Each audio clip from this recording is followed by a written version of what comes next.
You guys are so lucky to have me. Best life advice anywhere on the internet. Today what we're talking about, this is crazy. What we're talking about is a woman who decided to have leg surgery due to body dysmorphia. She thought she had body dysmorphia. And maybe she did, but the outcome was tragic. She struggled to walk. She was jobless. And she felt disabled. They were her words. From 2017 to 2020, she felt disabled, penniless, unemployed, and useless. Because she let someone alter her body. She let someone do surgery and perform surgery on her legs, either to make them shorter or longer. I think she was 5'2" and she wanted to be 5'5". She wasn't even bad. She's a girl. What is going on?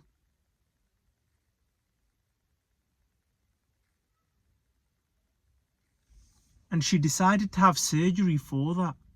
Imagine the risk versus reward. She paid £50,000. £50,000 to get that surgery. She was lying once in a bed after the surgery and she heard a crack. It felt like a Kit Kat crunch. That's what she mentioned. And when she actually called and asked for help from that same doctor, he said, wait, it's going to heal. What's going to heal, man? You snapped her leg. Her leg's gone. It's finished. And he's managed to get away with it. Wow. Do not get surgery. Do not get medication unless you have been authorized by the GP, or any injections or jabs. I'm too paranoid about all of this already, and they're trying to promote this. Chips in our brain. Not for me. No way. I've heard about somebody who got put in a wheelchair. She had lower back pain. I've got lower back pain when I sit on the chair for too long. And they've injected or operated on her lower back just to make her paralysed. That is disgraceful, man. Don't get me wrong. A lot of operations can go well. However, there was another person. There was a dentist. I don't know how off record this is, but there was a dentist. And what he did was, he was performing surgery. I think he was doing a filling. And he had this metal equipment that he was trying to remove the filling with. The person is unconscious. She's asleep. And he's trying to get the filling. He can't actually get the filling. He's put a little bit of force in. He can't remove the tooth. There's 5 nurses around him. He's put a little bit more force in. It's still not working. So he's put all of his force in. He's cracked her tooth. Her tooth has come out. But he's also heard another massive crack. He's looking around him. The nurses are thinking, what's going on? He's broken her jaw. He's actually broken her jaw. She's unconscious. She's got a broken jaw. It gets worse. He's panicking. He doesn't know what to do. I think what he does is he sends the image of the patient to the surgeon who deals with all of these matters, and the surgeon sends him a YouTube video back. A YouTube video.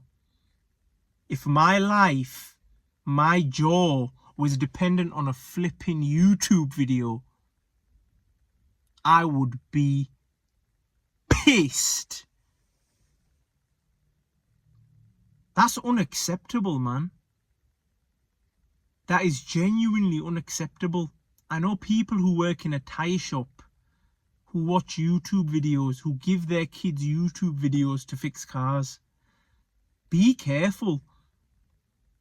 And I'm not saying don't get your cars fixed by a mechanic. I'm not telling you to stop doing things and making your life a little bit easier, because that's probably the best option. It's probably better than you going on YouTube and messing it up, messing your parts up, because then at least you can blame it on someone. However, when it comes to your body, you need to focus on it as the first thing. Health is more important than money. Health is a lot more important than money. So you need to look after your body, because that's the thing which can generate you more money if you have a clear mind. Just make sure you're eating healthy and don't rely on any of these doctors or surgeons, because they know just as much sometimes as you and I. I know they've done a lot of training. However, would you let me do your surgery if I was watching a YouTube video? It's just another human. Be careful. There has been cases when it's been very positive. I heard of another guy. He actually broke his skull. So he fell off a building and he smashed his head. And you could see all the blood and the grey matter. I don't know, maybe even you could have seen his brain, I don't know. However, somebody urgently rushed and rang 999 and they had to get a German neurologist. There was only one of them available at the time. They got her on a plane. They got ambulances from the north, from the south, upwards and downwards, and got him straight to the airport on the first plane, because they didn't know which airport he had to go to meet the neurologist. He met the neurologist. She did a very good job. And he was alive and well. And he was a very funny guy as well. Thankfully, they saved his life. You need to look at risk and reward. That guy needed that surgery. He needed it. If you don't need a surgery, don't do it. Even if you think something looks bad. Even if it's for cosmetic reasons. Only do a surgery that is needed, that is mandatory, and try and make sure that it's done by the best.